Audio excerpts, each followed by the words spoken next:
Welcome to 404, Policy Not Found, a podcast by Brain Trainer and Goodbot exploring how digital and AI systems shape our world.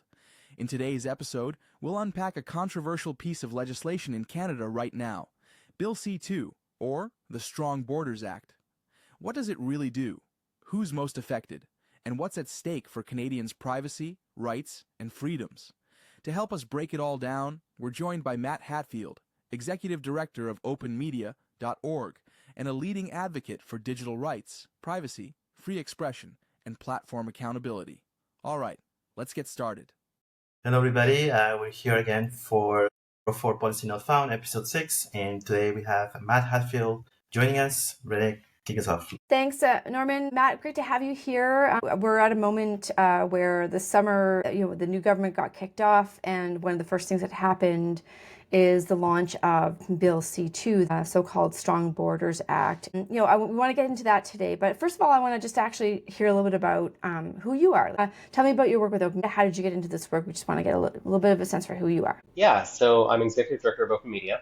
I've been here at Open Media for nearly 6 years now and been doing free expression and privacy work for more than a decade. And I originally started out doing this working at IFEX, and our work there was doing global work defending free expression in democracies in decline. Places like Turkey, places like Hungary, where once civil society and the citizens had quite broad rights, and that has been suffering over time. So I did quite a few years of work there, and then came back to focus on Canada, which is what brings me to raising concerns around this kind of legislation. Yeah, I can imagine that watching that in other countries would be bringing a very specific lens to why this is important and why perhaps informs part of why you see this in a way differently than maybe other people who have not sort of lived in regimes that have experienced this kind of decline might bring. All right, well, thanks so much for that. Let's just start out with some of the fundamentals. Can you just talk us through what Bill C-2 is? What's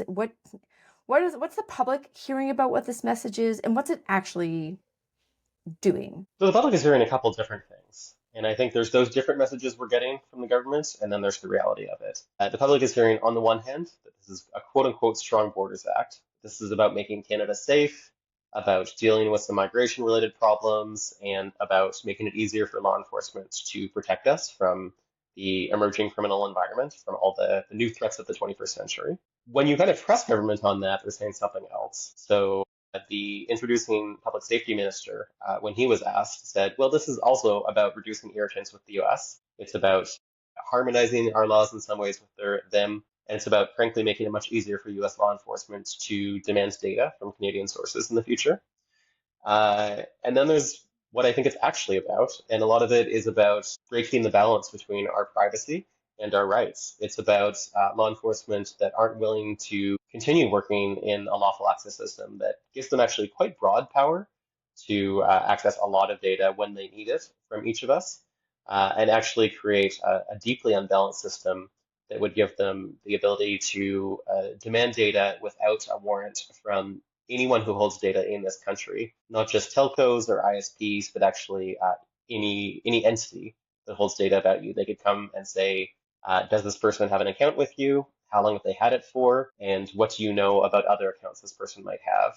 And if they do that to enough of the businesses, the nonprofits, the psychiatrists and memberships that you have in life, they can produce an extremely comprehensive web of who you are in life and your relationships, really without a judge saying it's okay under this bill. Okay, go for it. Matt, I want to ask you about the work that Open Media does, but maybe we can save that later. Just get into the topic of Bill C-2. And then why actually I'm so happy to be here talking to you about Bill C-2. As a Canadian, somebody that we all need to be cognizant of, what bills are being proposed, because, they will have long-term consequences that will kind of affect us in different ways. But I'm interested to talk about the angle of, how dangerous it is, how it represents a security flaw from the lens of ideas of, potentially using AI tools. Like, what sets this bill C-2 apart?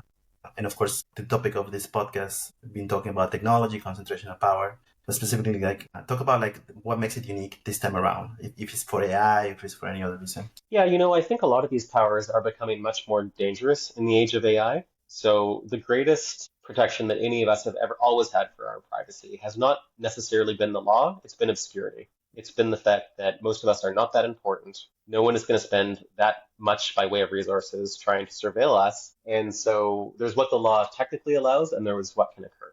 And with Bill C-2, we're seeing what the law allows expand enormously at a time that privacy by obscurity is going to work much less well. So AI promises different types of efficiencies. One of the efficiencies that it promises is the ability to interpret much more data very quickly about anyone and everyone if that data is available. So with something like the kind of patterns that law enforcement is being allowed to seek from us, if I take an AI agent and say, here's 30 organizations that this individual has a membership with, tell me, make a plan, tell me, write a personality profile of this person and make a plan for surveilling them or learning about them in other ways. An AI agent could do a tremendous amount of that, even for a very low-level law enforcement officer that has no good reason to surveil you to that level, but just the breadth of data that is being opened up to non-judicially authorized access under C2 is so comprehensive and coming at such a dangerous time with AI's development. Yeah, and I think one of the things that you've flagged that you're concerned about is the lack of oversight in terms of what could be collected. Can you maybe just talk a little bit about that? Yeah, so the oversight of the current system is not good. And in fact, our peers over at CCLA, the Canadian Civil Liberties Association, they have an open suit on constitutional grounds against the current system for lawful access to data. But to the extent that there are some checks on the current system, C2 very deeply breaks those checks. So under the current system, the lawful access is restricted to certain categories of service providers. It's primarily telcos. And also, you need to have judicial approval for most of these requests. You need to get a judge to look at the scope of your request and say, this seems reasonable to me. And the organization that receives the request has the opportunity to push back. They can say, we actually don't think this is well designed. We're not going to take this particular request. Please resubmit or define it more narrowly so that we're not providing 1,000 people's records in response to your query. We're providing 5 or 10 that actually make sense for what you're asking for. Mm-hmm. All of that is changing under Bill C-2. So there's this much broader right for getting information about whether you have an account, who else you have an account with, and how long you've had it for that really applies to anyone at any time without judicial authorization. Mm-hmm. And then even with judicial authorization, the standard is changing quite a lot. So currently, getting much more detailed access to your information requires what's called reasonable belief that it will help in investigating a crime. And reasonable belief is a pretty high and pretty sort of objective standard.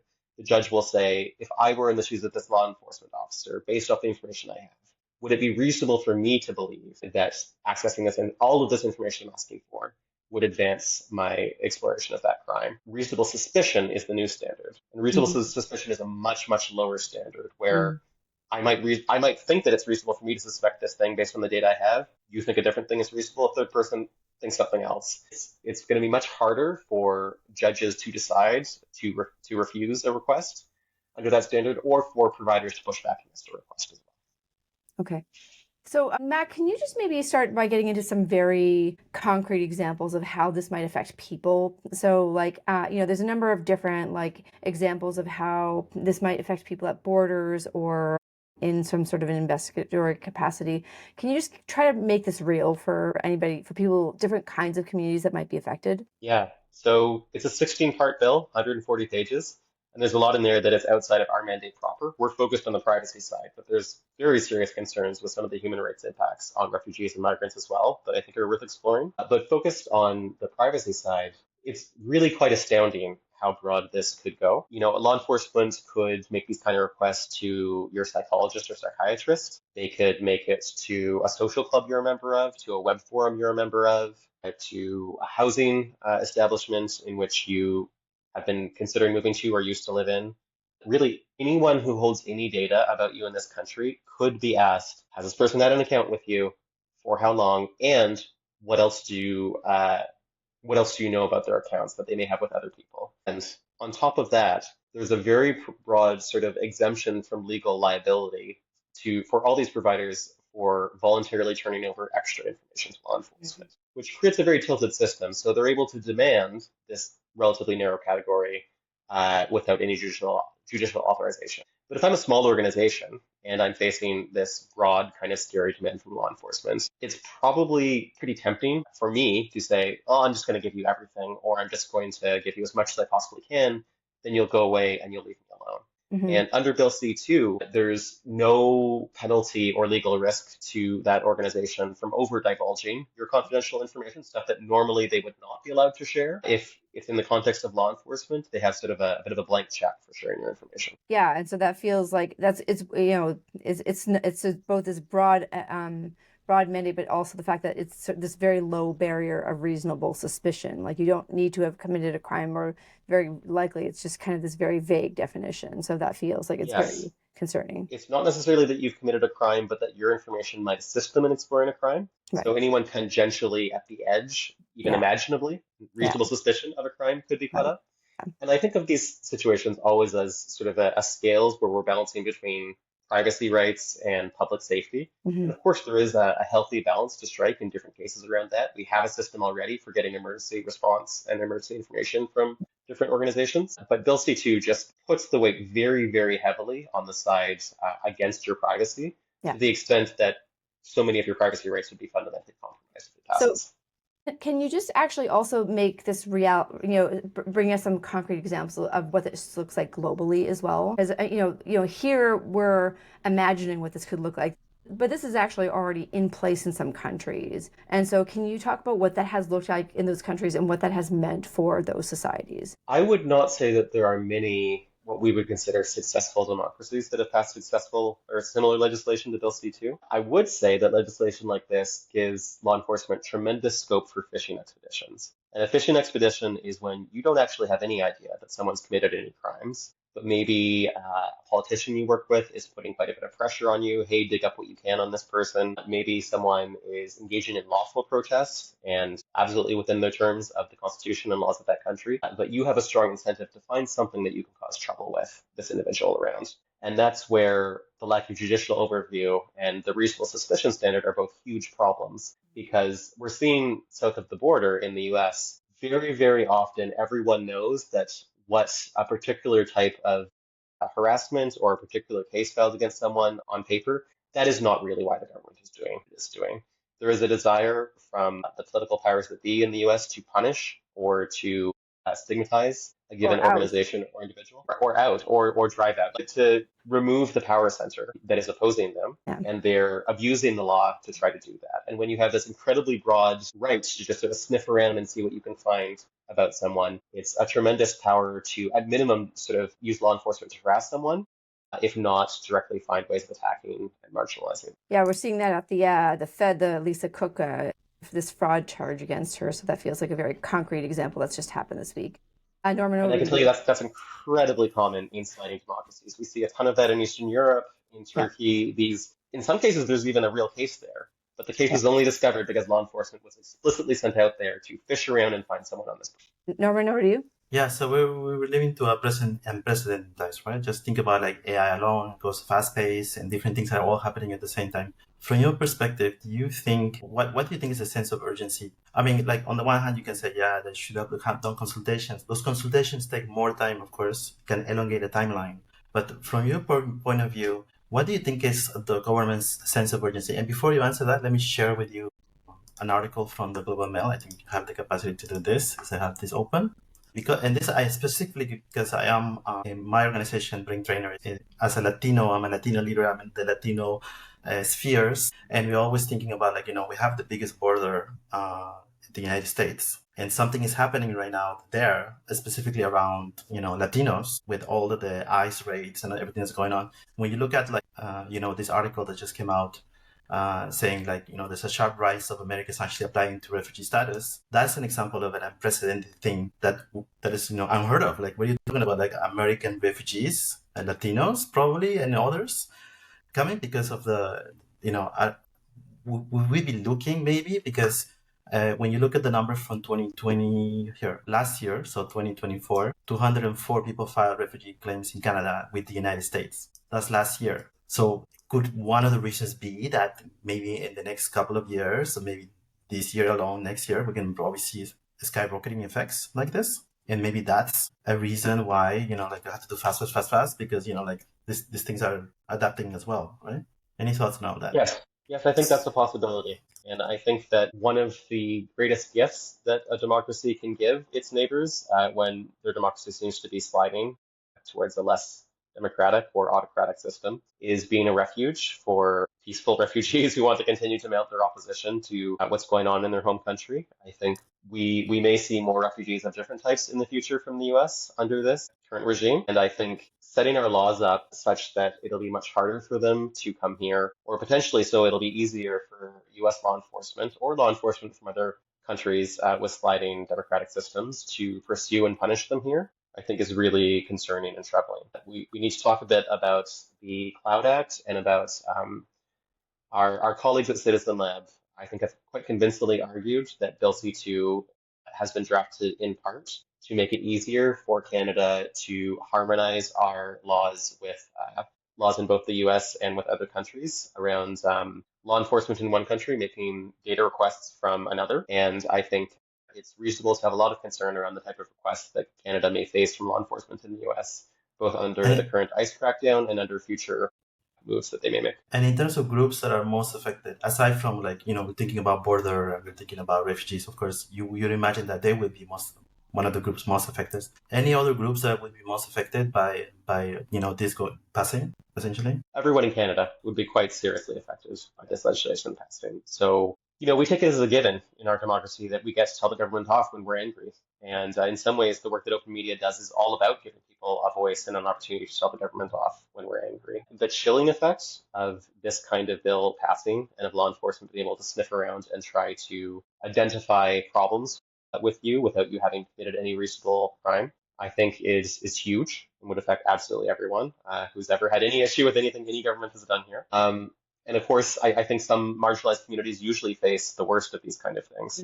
Yeah. So that would certainly include newcomers to Canada. There's very serious concerns with some of the changes proposed around refugee status. There's, to me, an astounding provision where if you've come to Canada and not claimed refugee status, you sort of permanently waive your right to do so in the future, even retroactively some years before today, which, as you just said, many people may have never thought that they would want to claim refugee status from the US to Canada until now. And so retroactively making that impossible for them is, I think, an astounding act of cruelty. And there's impacts on people that I think are difficult to predict, but could really show up in some surprising ways. So we've seen in the US that in the crackdown on reproductive rights, people who have wanted or needed an abortion, but it was not legal in their state, have gone to other states to try to seek that service. States have tried to pursue them across state borders and to learn about what they did in other states and penalize them for that. I think it is, especially if Canada in any way ratifies data sharing under Bill C-2, or under the consequences of Bill C-2 with the US, there is a world in which those states could attempt to access data on people who came up to Canada to access those services as well, and penalize those folk as well. Yeah, thanks. I mean, you can just kind of imagine all kinds of other ways that shows up. But yes, the abortion one has been very real. We've seen a lot of horrifying stories about what that looks like. I asked you earlier if this was kind of an unprecedented bill in terms of both like the scope of it because of this moment, but also because of the civil society response to it.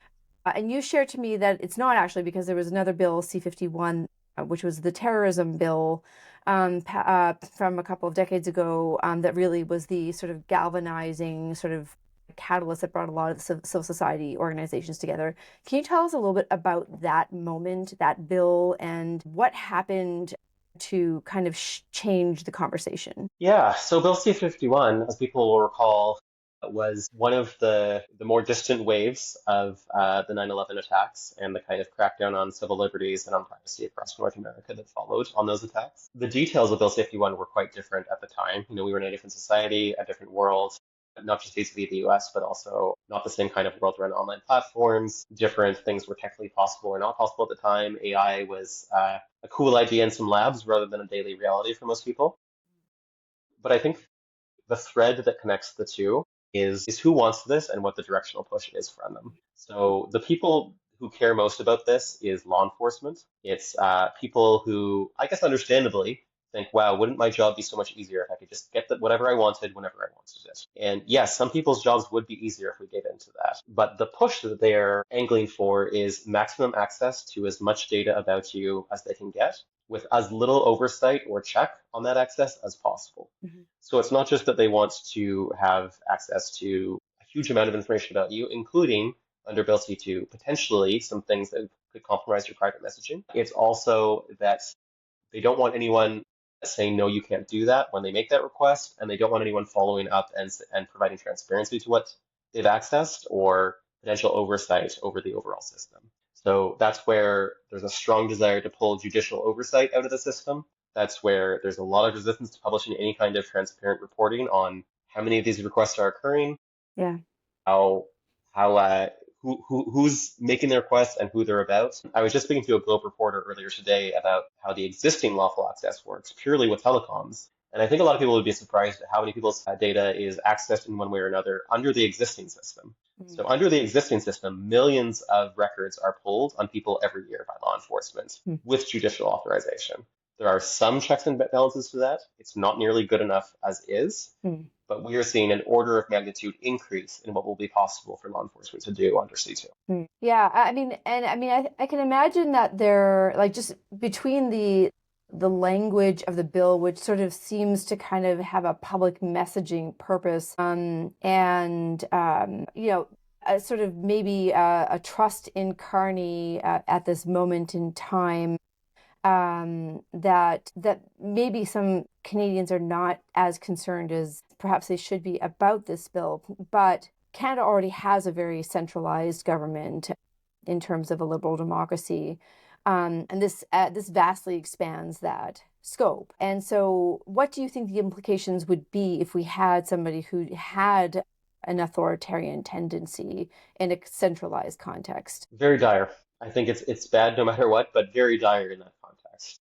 People have complained and critiqued the centralization of power under the president and the expansion of the surveillance state in the US for many years now. Everyone was always told, don't worry about it, trust the government, they'll be okay. Of course, they wouldn't abuse these powers. Some of those powers were not abused to their maximal effect for some number of years. That is changing now. The American government is doing everything they have legal title to, and more so. They may eventually be stayed on some of the remaining protections that existed in the law against some of their most severe abuses. But a lot of what they're doing is actually perfectly legal under the presidential powers that have developed and under the surveillance powers that were gradually offered the American state after 9/11. So I think it is the most understandable thing in the world for Canadians to say, hey, I voted for someone I thought shared my values. It might sound a little bad today, but I think he will make it work in the end, and certainly he won't abuse it if it goes a bit far.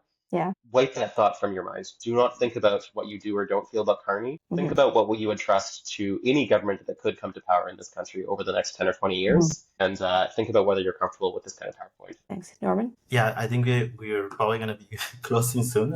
Just maybe a couple more questions. But we're talking about Prime Minister Carney and how he came into power. And the big topic there was the tariffs. So the whole thing about tariffs. So as we look at Bill C-2 being promoted as a response to fentanyl influx at the border and timing it closer to Canada-US trade tensions, negotiations, how much do you think the bill is actually about border security and fentanyl versus actually maybe a bargaining chip, Canada's way to give concessions? Because there's a whole conversation that is not done about what is the deal that Canada will get, which apparently hasn't been going so well. Is there any connections? Can you talk about that space a little bit more just to make it that tie-in? Well, it's so obvious that it shouldn't need to be repeated, but it bears repeating. There is not a real fentanyl crisis at the Canadian-US border. Many folk have looked into this, including American journalists and American law enforcement, and I think it's something like 0.2% of all fentanyl interceptions occur on that border. The crisis that this is nominally about is completely fake. Of course, we have a fentanyl problem here in Canada, but that's different than the US border. In terms of, is it a bargaining chip with the US? Maybe. It's possible. Certainly the government has claimed that this is about removing irritants with the US, but I don't think we should be giving away bargaining chips for nothing. We've already given up on the digital services tax with no apparent actual concession back from the US to us. That seems to have been just something the Carney government announced for free for Americans because they had opposed it. I think our Trade pain is obviously very bad and very painful for Canadians, but permanently ceding our civil rights and our autonomy towards an American model and towards Americans being able to make requests of data in Canada that would really damage what we hold as Canadian values, I think that is deeply inappropriate and giving away much more than the Carney government And should ever consider. and thinking about it, like, just focusing on like some of them, looking at the models, potentially some of them will be used. And I'm just thinking like in the back of my mind, like how Anthropic, one of the models that were more aligned to human values, at least it seemed like they were very proponent of human values, etc. But their partnership with Palantir, and what does that mean when we're Right. talking about models that are based in the United States, and that they have partnership with these companies that are doing what with the data. So that whole thing just makes me think. Look, people from the government tell us all the time, you don't really think we'd misuse this kind of thing, right? You don't really think that our intention is to compromise civil rights. Mhm. Intentions don't matter. Regulations are temporary. A government puts certain regulations in place and the next government takes them away at will. The only thing that really durably protects your rights is changes in the law. Mhm. And that's why when there's a massive change in the law that would fundamentally compromise our rights, we need to fight that as hard as we can. Yeah. I mean, just a couple of thoughts on civil society. I mean, it strikes me that just kind of seeing the backlash against this bill, because there's been I know of at least 4 open letters and at least hundreds of organizations in civil society, especially in the immigration space and the digital rights space, but also many other organizations that have signed on to a wide range of letters, not just calling for reforms to this bill, but calling for the complete reversal of this bill, which is not not a big, that's a fairly big deal. I mean, I guess I wonder what Carney might have learned from the Online Harms Act to kind of help inform this process. And I acknowledge that he is dealing with a very challenging moment in time. He is trying to appease a very obstructionist and interference-oriented presence south of the border. And so I get that there is a context that is not normal, that he is trying to protect Canada. And so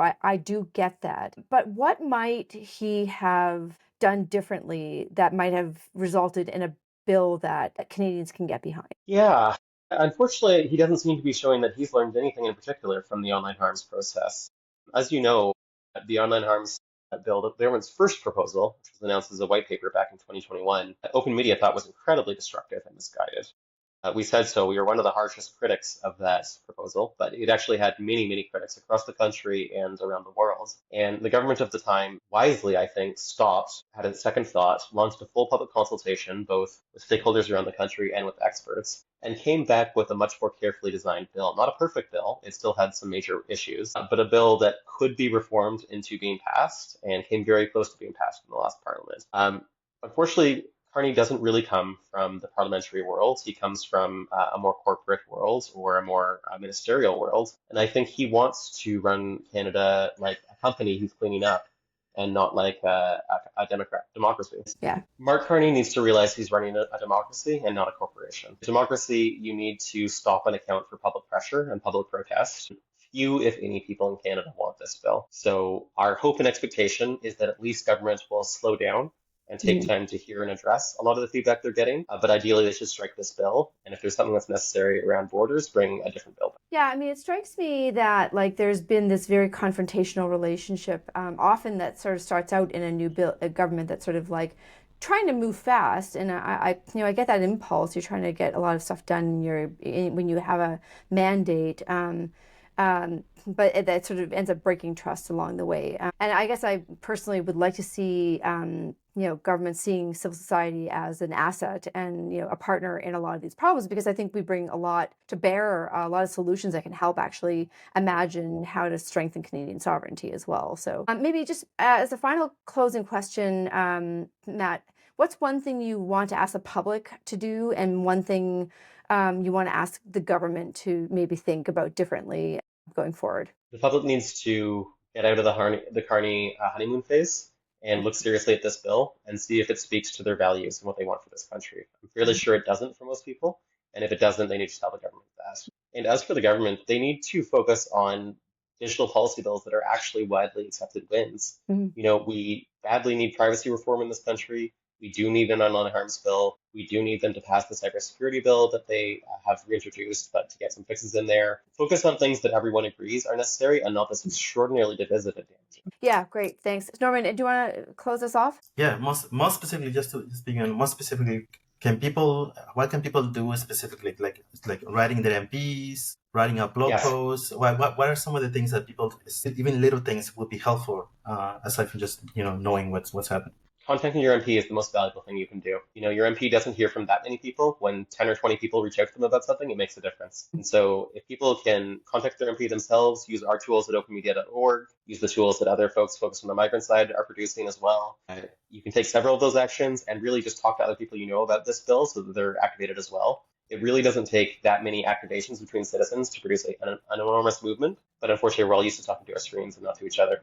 Make sure you have real life conversations. Yeah. Thanks. Matt, we ran out of time, but it was just so helpful that you came talk to us. I think I was just telling Renee that probably we need to do part 2 because it was just like, I'm sure she had so many things like we didn't cover, but like I think we at the very least we helped start the conversation and awareness about this important. Yeah, and thanks, of course. Great Matt. And I know that you and a lot of others are working very hard to try to draw attention to it this fall, and that like the attention on this has kind of been happening over the summer, but it's going to be really ramping up. So just pay attention, look out for that work, pay attention to the many organizations, add your voice to that conversation. We really want I think we're all committed to making sure that we have a good sovereign Canada that sort of adheres to the values of Canadians.